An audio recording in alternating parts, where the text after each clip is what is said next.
Hey, how you doing, viewers at home? Cola music here. uh, the next in the series I want to work on is Phrygian, and the Phrygian mode, in and of itself, it's very very heavy metalish. Let me turn the amp up. To me, it's always had this little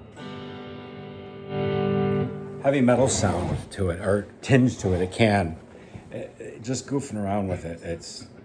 We're gonna do E Phrygian.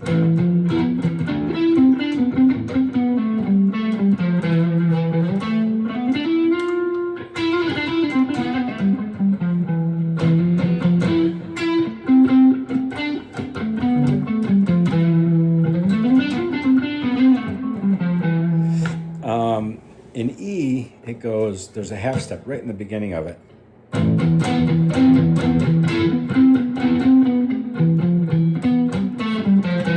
So it's half step, whole step, whole step, whole step, and then a half step.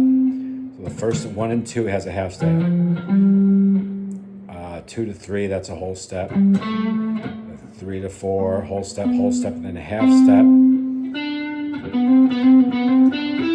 And then back to the octave. So 1, 2, 3, 4, 5, 6, 5 and 6, there's a half step. Feels kind of weird under the fingers sometimes. But if you throw chords with it,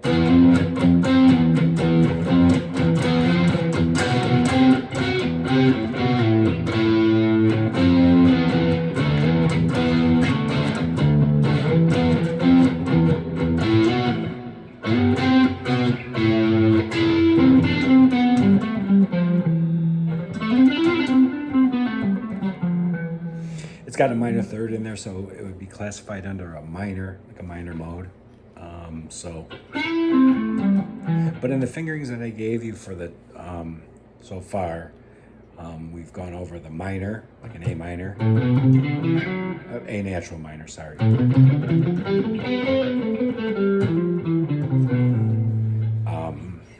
The relative major to that, which is C major.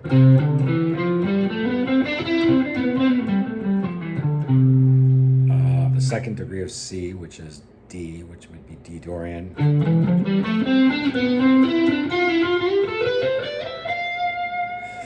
And now E Phrygian. The beautiful thing about E Phrygian, the fingering I'm going to show you, is that in it contains the Lydian. If we start on it contains the Lydian, so you really are learning 2 different modes with one fingering, pretty much. Anyways, let me go over the fingering. We're doing E Phrygian. So first finger on the 12th fret, second finger on the 13th, pinky on the 15th. The A string, that was the E string. The A string would be 12, 14, 15. Same thing for the D string. Then the G string would be 12 to 14. Now this is the same 2 fingerings for the next 2 strings, which is 12, 13, 15, 12, 13, 15. So here's the whole thing in its entirety.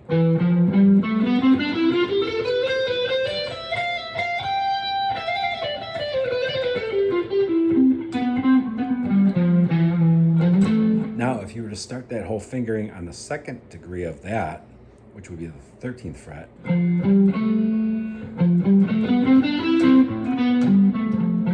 that's your Lydian. That would be F Lydian.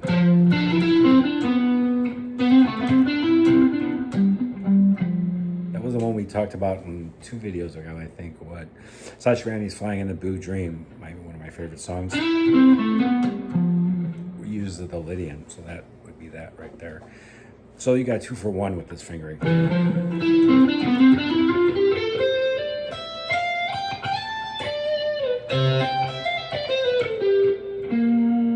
Actually, probably there's some other scales in there, but we'll talk about it later. Why do I say this with the Dorian that I showed you the last video and then this one go hand in hand is realistically because of this.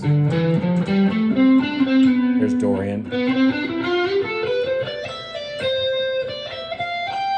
my pinky's on the 15th fret. I'm dipping into your knowledge of both the Dorian and the Phrygian will go hand in hand right here.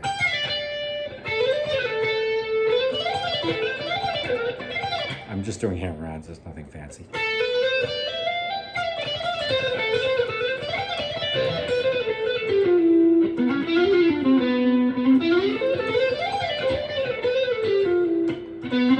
Hammer-ons. One way to get it under your fingers. And then if I move to strictly a Phrygian, an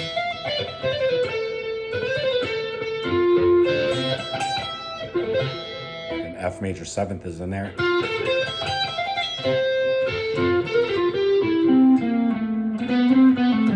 Oops.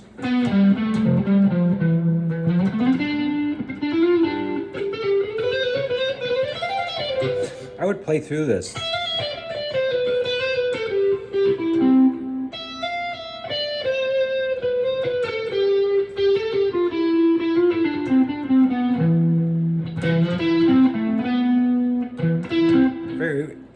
Very atmospheric, I guess.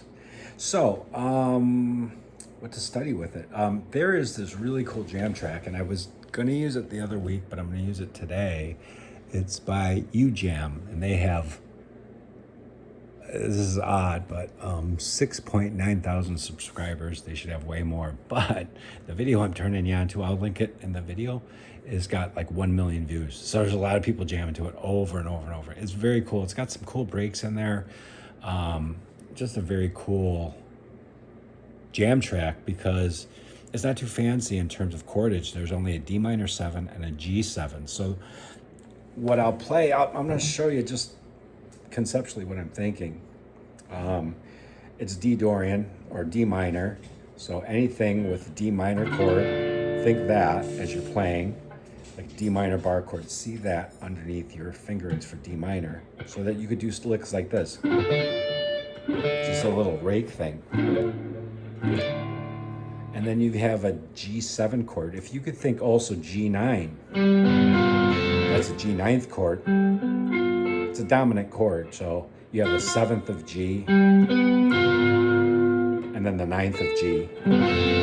Or you could think this chord, which is just a straight G7, which is first finger on the 10th. The other one was, the other one was second finger on the 10th of the A, first finger on the 9th of the D, third finger on the 10th of the B and the G string. That's a 9th chord. Now if I put my first finger barred across the 10th fret from the A string down, and then put my third finger on the 12th of the D and pinky on the 12th of the B, that's just a regular G7 chord. So those are the chord tones we want to aim for with that D7.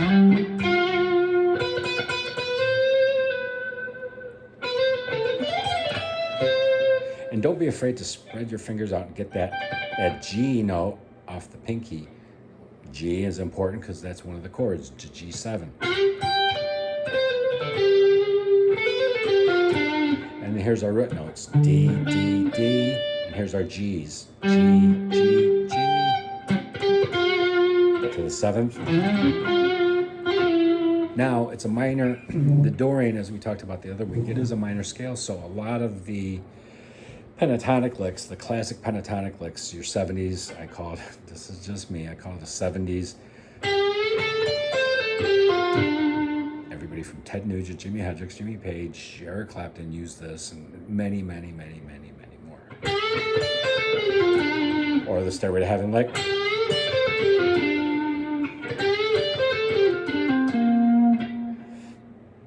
That would be B flat, but whatever. Not technically in the pentatonic. Now, let's incorporate some of the things that we know from our other two lessons. We have our A minor scale. And then our second finger on that A minor, let's not forget we have a D minor 7 chord up here.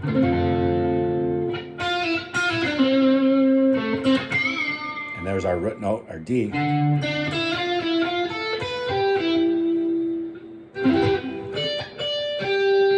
Now, Here's our C chord.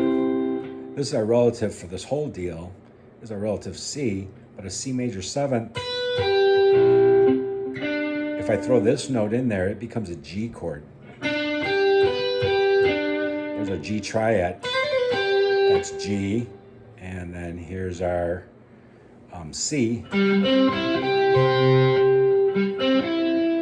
a C right there. But we're looking for D minor. There's our D minor. If I move this figure up to the 2 frets, we have a G. And then here's another G7. So try and identify these before we go into the solo. So what I'll do is I'll go from here, anything from the 10th fret. This B note's pretty important for the Dorian. It's an identifying note. We talked about that the other week. And for our Phrygian, this little interval. And realistically, we're doing Phrygian and I'm using a Dorian jam track, but this is part and parcel of learning it, how I learned it this way. The notes of E Phrygian are the same notes that are in D Dorian. So the fingerings, you're not going to play any wrong notes. But the key thing to remember is where your key tones are within the framework of that. If you're trying to framework, say I'm going to use that, the fingering for E Phrygian, I still have to understand that there's a D minor 7 chord going in there and a G7. So let's examine that. So where's my G in that framework of that? Here's my G note. And then our G7 should have a C in there. G, C, G. It'll sound cool. Let's try that. Let's listen to it a little bit. I'll call, there's a D minor 7.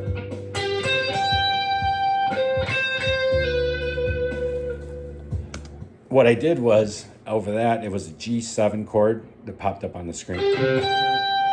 I went back to the C and then dropped it a half step to a B when that D minor 7 popped up. Sound totally cool.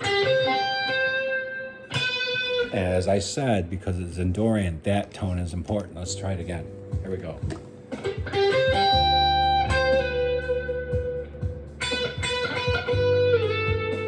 There's the 9th of D.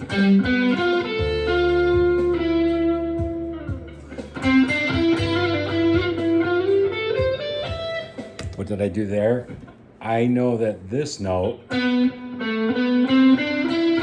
this little fingering right here, starting on the 7th of D, 9th of D, 10th of D, on D string, sorry, is the fingering in the C pattern, the C major scale pattern. So I just did a run starting on the D string on the 7th.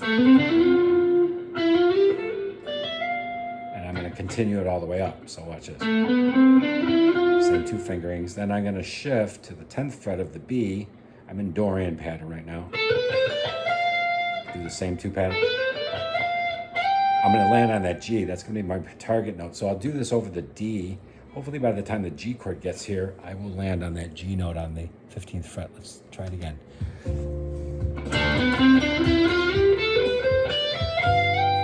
There we go. Bingo. We've targeted a G and we played this run all the way over the D minor 7 chord, but I knew where I was going and I'm looking to get to that G by the time the band hits that G7 chord. What else can we do? I told you that we can use pentatonic licks, so let's scream that note. Let's scream the 15th note. Let's try it again. There we go. We found another chord tone. Where did I land? I landed on a D. It's the only other chord in this song. And that's, you've heard that like a million times. Here's the pentatonic. I'm thinking pentatonic now.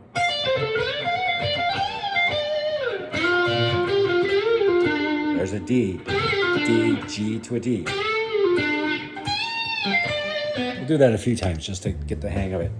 D minor, G.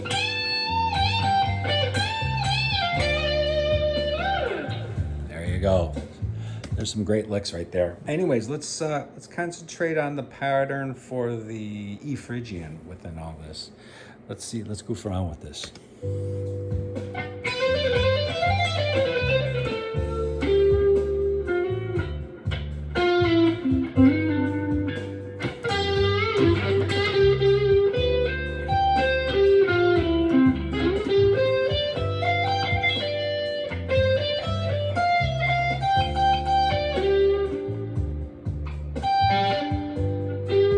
There's my G, and here's my D.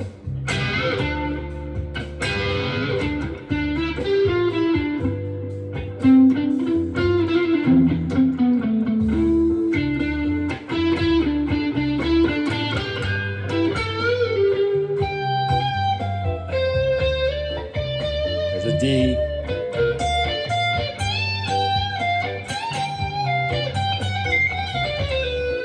A little chromatics there.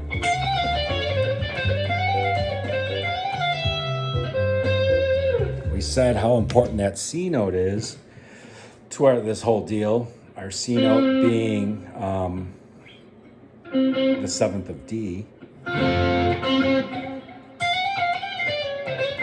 I know in my pentatonic that I can throw these little chromatics in this box up here. So if I'm thinking D pentatonic, that there's extension up here.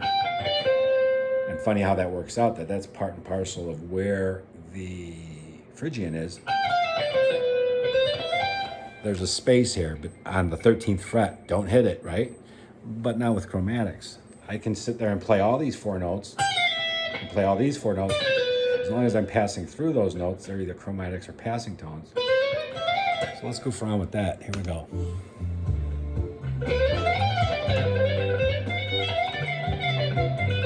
Sounds messy, but if I shorten it up to 3 notes, and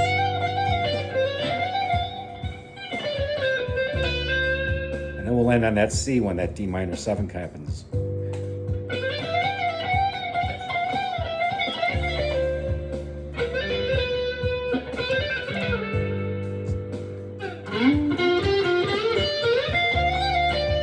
D, G,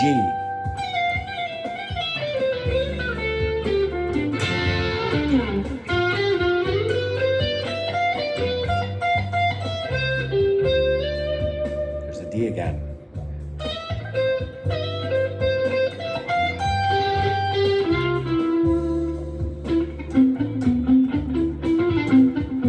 A little muting here. I'm on the A and the D string of that Phrygian I showed you.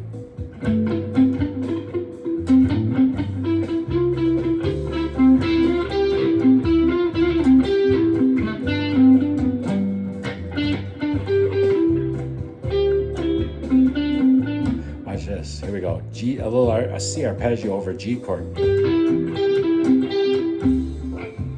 Now over the D chord, I'm gonna play a D, a B, and a G. So watch this. A little bit backwards, but.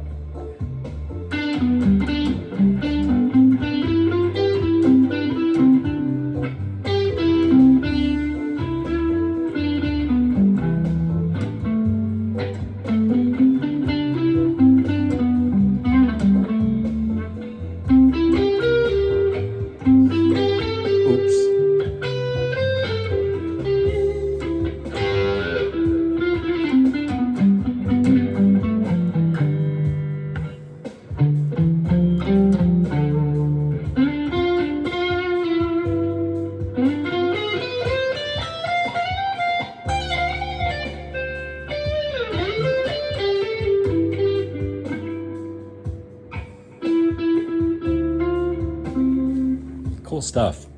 Anyways, we can noodle on that forever, and really that's the idea.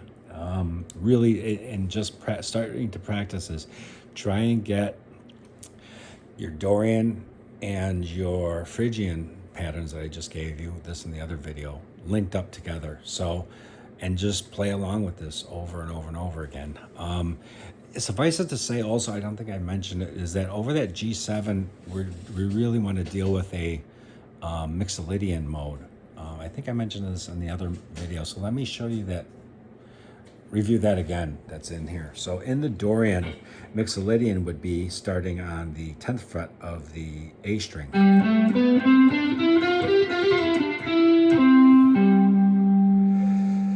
Over here it'd be, that's Mixolydian.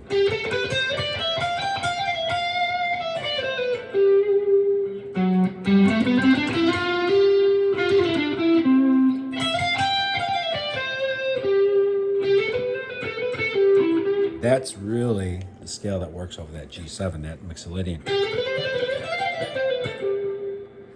So, anyways, have a good day. Check out this jam track. These guys are great also as well. There's so many great ones. Well, there's some lousy ones out there. I like this one because there's some breaks in here that happen, and obviously a million other people, or maybe not a million other people, but there's been a million views, so it is pretty cool. And take advantage, as you play through it, take advantage of those breaks and play something cool, like throw a, maybe you've learned a pentatonic lick from another song. Throw that pentatonic lick in there and start to see how you can superimpose what you know already, something you've studied and played, and superimpose it in here. Once again, all the notes that you've played before, it will not just work in that one song.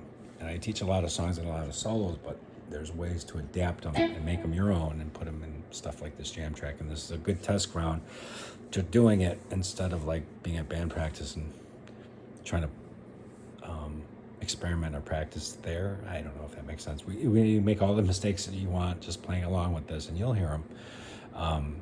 It's much better to do it here than have your keyboard player go, what scale is that you're playing? All right, have fun. If you have any questions, comments, queries, criticisms, throw them in the comments. I'm bored. I wouldn't mind reading something funny. Catch you later. Bye.